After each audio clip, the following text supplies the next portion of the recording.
একজন আনসারী সাহাবী বললেন, ইয়া রাসূলুল্লাহ, যে আমার উপযুক্ত মেয়ে আছে, আপনি একটা পাত্র দেখেন, একটা ছেলে দেখেন। আমার রাসূল সেটা মাথায় রাখলেন। তো এখন জোলাই বিবির জন্য আমার নবী যেহেতু বিবাহ করানোর, শাদী করানোর চিন্তা করছেন, দয়াল নবীজি সেই মেয়ের ঘরে বাবার কাছে গিয়ে, ঘরে গিয়ে আল্লাহু আকবার বলেন, মেয়ের বাবার ঘরে গিয়েছেন কে? দো জাহানের বাদশা নবী, আরশা আজিমের মেহমান নবী গিয়েছেন। সুবহানাল্লাহ। আমার নবীজি ওই মেয়ের ঘরে গিয়ে মেয়ের বাবাকে বলতে লাগলেন, হে আনসারী সাহাবী, বেশ কিছুদিন হয়ে গেল তুমি আমাকে বলেছিলে তোমার উপযুক্ত মেয়ে আছে, তোমার মেয়ের জন্য একটা ভালো পাত্র খুঁজতে বলেছিলে।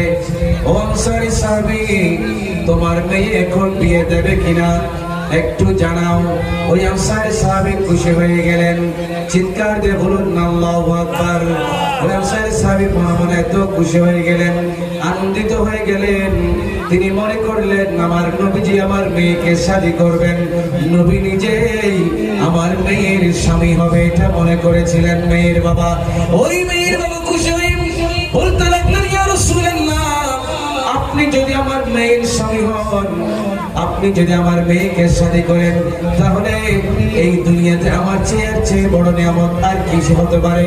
আমার নবী বলতে লাগলেন, ও সাহাবীরে, আমি তো বলি নাই তোমাকে আমি নিজেই শাদী করব, নয়, আমি নিজের জন্য নয়, আমি একজন সাহাবী আছে যার নাম হয়তো তুমি জানো, হযরত জুলাই বিবির জন্য তোমার মেয়েটাকে প্রস্তাব দিচ্ছি। মেয়ের বাবা চিন্তায় পড়ে গেলেন, কি করে জুলাই বিবিকে আমার মেয়ের সাথে দেই? আমার মেয়ে একজন সুন্দরী, আমার মেয়ে একজন স্মার্ট মেয়ে, এত সুন্দরী যুবতী, আমার মেয়েকে এই খাটো কালো চেহারার সুন্দর নেই, পারিবারিক মর্যাদা নেই, বংশ পরিচয় নেই, এমন একজন সন্তানকে, ছেলেকে আমার মেয়ে কিভাবে শাদী দেব? এই চিন্তা করে মেয়ের বাবা বড় টেনশনে পড়ে গেলেন। মেয়ের বাবা ইতস্তত বোধ করতে লাগলেন, নবীজিকে কি জবাব দেবেন? ওই আনসারী সাহাবী আমার নবীজিকে বলতে লাগলেন, ইয়া রাসূলুল্লাহ, ইয়া হাবিবাল্লাহ, আপনি প্রস্তাব দিয়েছেন, আমি খুশি হয়ে গেলাম, আমি মনে করেছিলাম আমার মেয়েকে আপনি নিজে শাদী করবেন। হুজুর জুলাই বিবির কথা যখন বললেন, এখন আমি নিজেই সিদ্ধান্ত নিতে পারছি না, একটু মেয়ের মায়ের সাথে পরামর্শ করা লাগবে। চিৎকার দিয়ে বলুন সুবহানাল্লাহ। ওই আনসারী সাহাবী আমার নবীর কাছ থেকে বিদায় নিয়ে ভিতরে গেলেন, মেয়ের মাকে জানালেন, হে মেয়ের মা, আমার নবী যেমন একটা প্রস্তাব নিয়ে এসেছে। নবীজির সাহাবী একেবারে অপরিচিত সাহাবী, সমাজে কোনো বংশ মর্যাদা, পারিবারিক স্ট্যাটাস বলতে কিছুই নেই, শরীরে সৌন্দর্য বলতে কিছুই নেই, খাটো এবং কুচকুচে কালো। নবী গো, হে বিবি গো, ওই ছেলের জন্য নবী আমার মেয়ের প্রস্তাব দিয়েছে, এখন কি করে নবীকে না বলি? নবীজিকে না বললে তো মন খারাপ হবে, নবীজি কষ্ট পাবেন, নবী যদি কষ্ট পায় তাহলে আমাদের দুনো জাহানের জীবন তো ধ্বংস হয়ে যাবে, কি করতে পারি? ওই মেয়ের মা ইতস্তত বোধ করলেন, বড় সংশয়ের মধ্যে পড়ে গেলেন। চিন্তা করতে করতে মেয়ের মা জানিয়ে দিল, হে মেয়ের বাবা, শুনো, নবীজিকে কোনোভাবে বুঝাও, আমার মেয়ে, এত সুন্দরী মেয়ে জুলাই বিবির কাছে আমি দেব না, দিতে পারি না। মেয়ের বাবা এই কথা শুনে নবীজিকে জবাব দেওয়ার জন্য ভিতর থেকে বাইরে আসতে লাগলেন। এদিকে মেয়ে এই সব কথা কান পেতে শুনে রইলেন। মেয়ে ডাক দিলেন, বাবা, কাকে আপনি না বলার জন্য যাচ্ছেন? যার ইচ্ছায় সৌন্দর্যে খণ্ডিত হয়ে গেছে, যার ইশারায় আসমানের চন্দ্র জমিনে নেমে আসে, যার ইশারায় সূর্য উদিত হয়ে যায়, যার ইশারায় সূর্য ডুবে যায়, যার ইশারায় দুনিয়া এবং আখিরাত চলে, আসমান চলে, জমিন চলে, যার কদমের নিচে খোদার খোদাই জগৎ সিজদা অবনত। হে বাজান, সেই নবীকে আপনি না বলবেন, এটা কিভাবে আপনি সাহস করলেন? না, না হতে পারে না। সে ছেলে যেমন হোক, আমি মেয়ে হয়ে আমি উপযুক্ত, আমার ব্যাপারটা আমি নিজেই বুঝলাম, আমি সেই ছেলেকে শাদী করব। আপনি আমার দয়াল নবীজিকে আমার পক্ষ থেকে প্রস্তাবটা শুনিয়ে দে।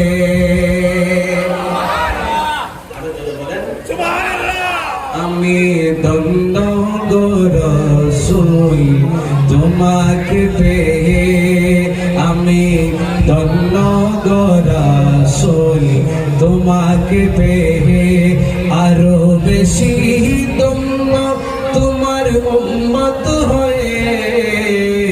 আমি ধন্য গো রাসূল তোমাকে পেয়ে। সালাতুল্লাহ।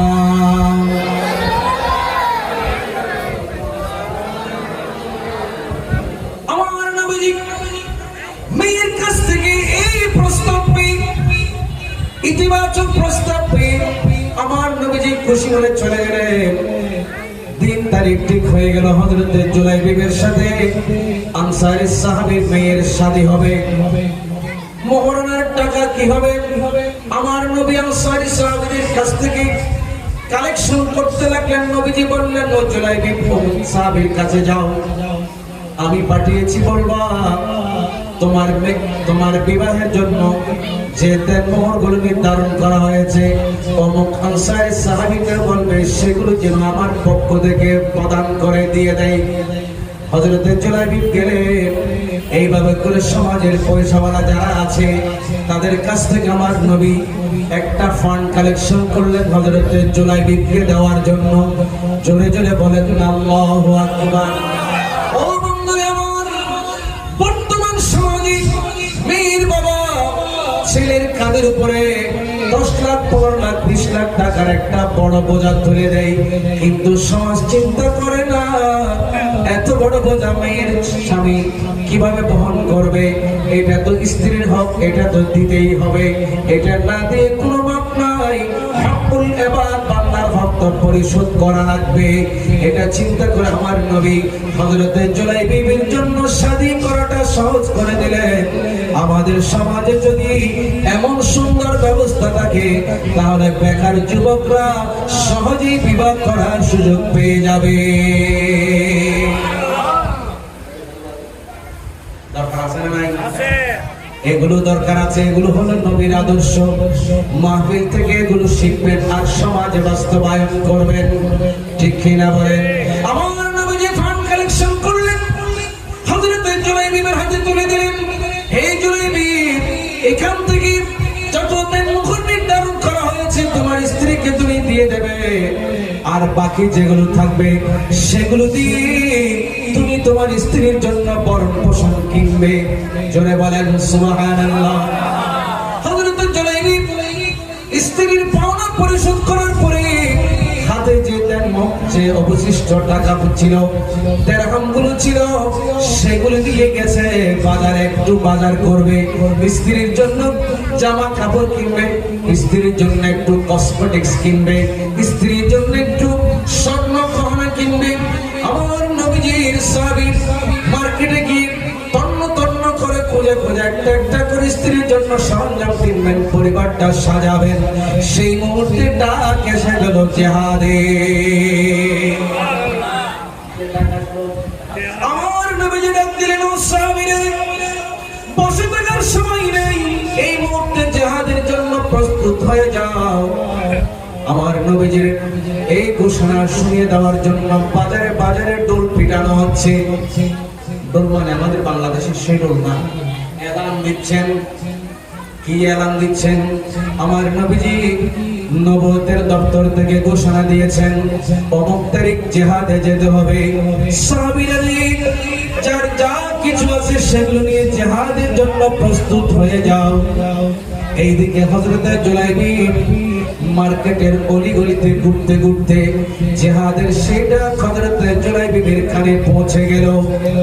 জিহাদের ডাক পৌঁছানোর দেরি, হযরত জুলাইবি স্ত্রীর জন্য যে সরঞ্জাম কিনতে গিয়েছিলেন সেগুলো ফেলে রেখে দিলেন। সেইগুলো দোকানে রেখে চলে আসলেন স্ত্রীর জন্য সরঞ্জাম কেনার, গহনা কেনার, কসমেটিক্স কেনার, কাপড় চোপড় কেনার যে টাকাগুলো নিয়ে মার্কেটে বাজারে গিয়েছিলেন সেই টাকা দিয়ে অস্ত্র, সেই টাকা দিয়ে তরবারি বানানোর জন্য কামারের দোকানে চলে গেলেন।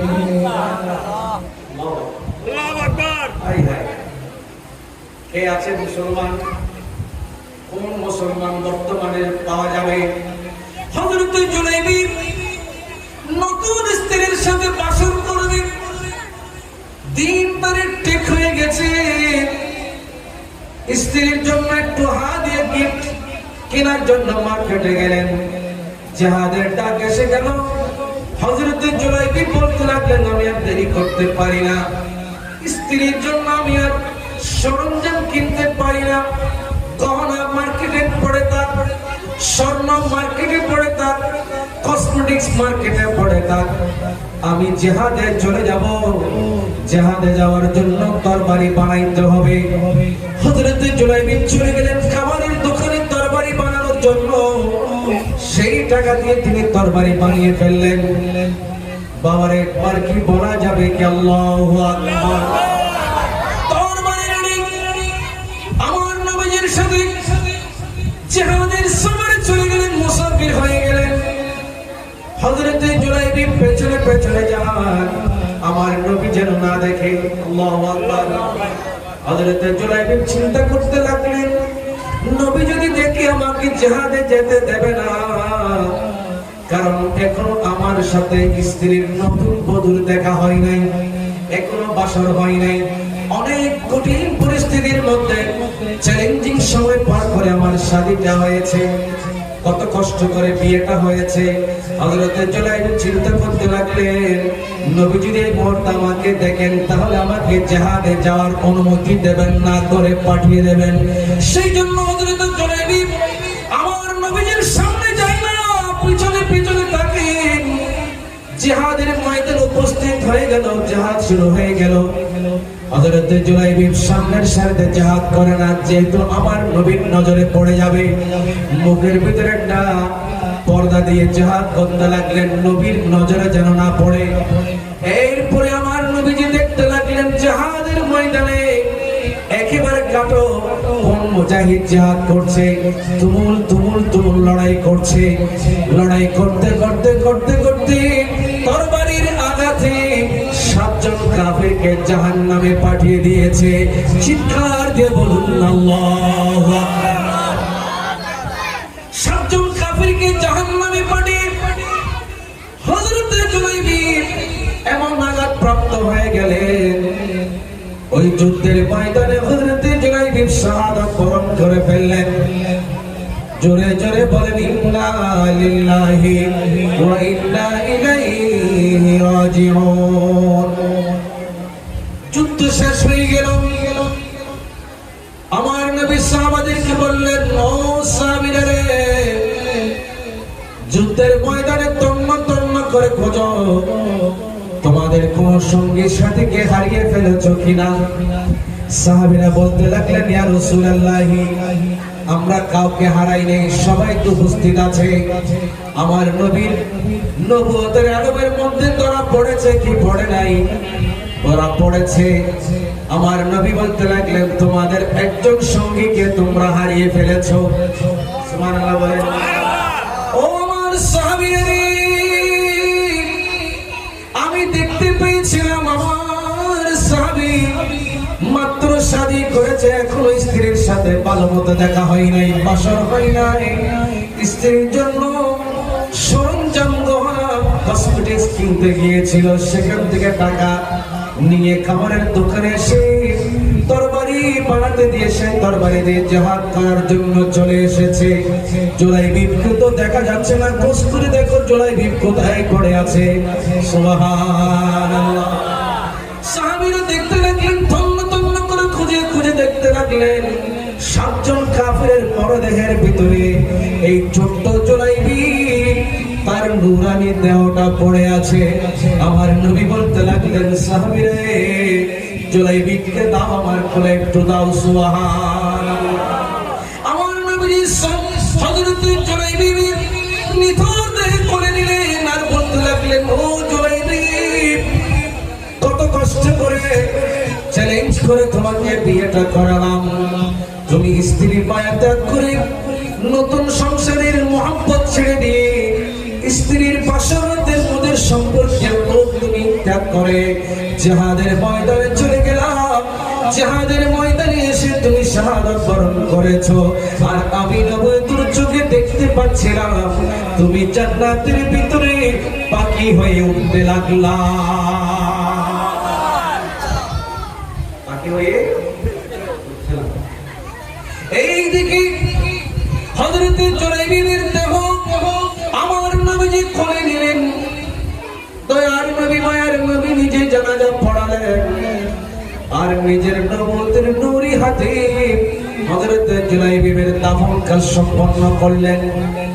এর চেয়ে বড় সৌভাগ্য আর কি হতে পারে? জন্ম আমার নবীর যুগে হলে কেমন হতো, জন্ম আমার নবীর যুগে হলে দুই নয়নে রাসূল পাক দেখিলে কেমন হতো, দুই নয়নে রাসূল পাক দেখিলে কেমন হতো, জন্ম আমার নবীর যুগে হলে। আমার বন্ধুগণ হযরত জুলাইবির দাফন সম্পন্ন হয়ে গেল। এইদিকে তার বিধবা স্ত্রীর কাছে খবর পৌঁছানো হয়েছে, এই বিধবা জুলাইবির স্ত্রী তোমার স্বামী জিহাদের ময়দানে শহীদ হয়ে গেছে, তোমার কোনো চিন্তা নাই। দয়ার নবী মায়ার নবী সেই বিধবা স্ত্রীর জন্য দোয়া করলেন, আল্লাহ তুমি এই বিধবা স্ত্রীর সংসারটাকে তুমি সুখী করে দাও।